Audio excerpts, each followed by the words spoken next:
Mardi 19 février, bonjour et merci de passer cette journée avec nous, en tout cas ce beau début de journée en direct sur TV Finance et boursorama.com. Voici le meilleur de l'actualité de la bourse et des grandes comme des petites entreprises. Regardez le sommaire qui s'affiche à l'écran.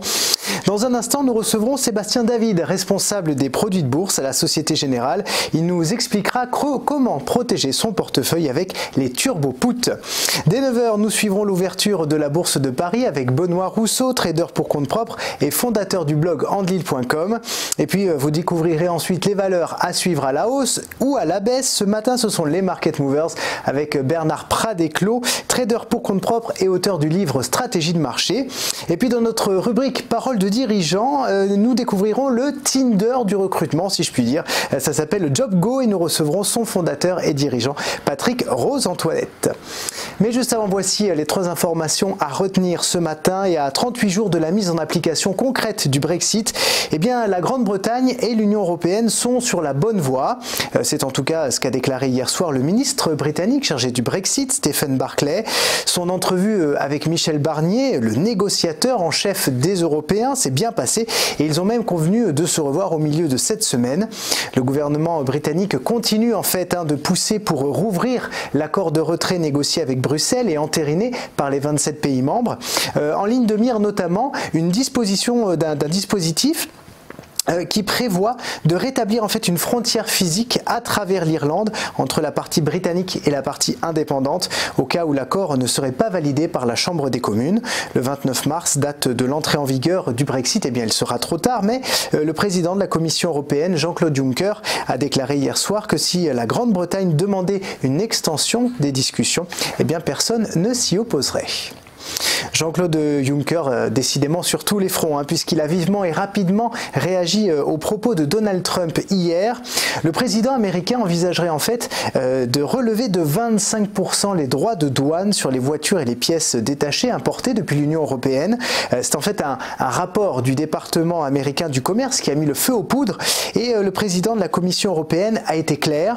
Si les États-Unis relèvent les droits de douane, l'Union répondra et cessera de leur acheter du soja et du gaz liquéfié. Interrogé hier par un quotidien allemand, eh bien Jean-Claude Juncker a déclaré que Donald Trump lui avait officiellement donné sa parole qu'il n'y aurait pas de hausse de droits de douane sur les automobiles pour l'instant et il considère que cet engagement est fiable.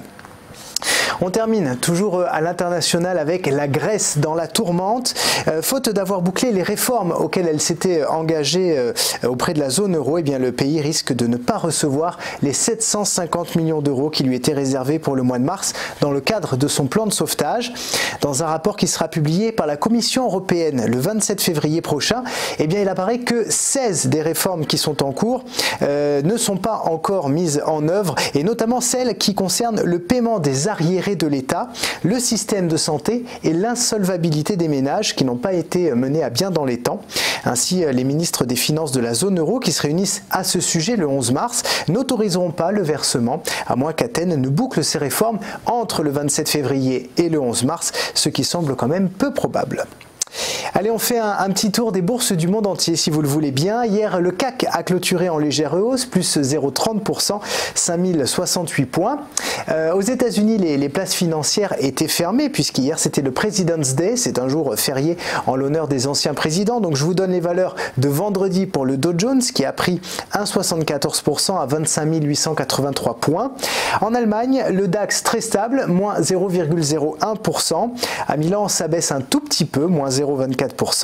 Et à Tokyo, le Nikkei finit en hausse de 0,10%. Et puis je voudrais faire un rapide tour d'horizon de quelques matières premières avec le WTI, tiens, pour commencer, qui perd 0,16% à presque 56 $.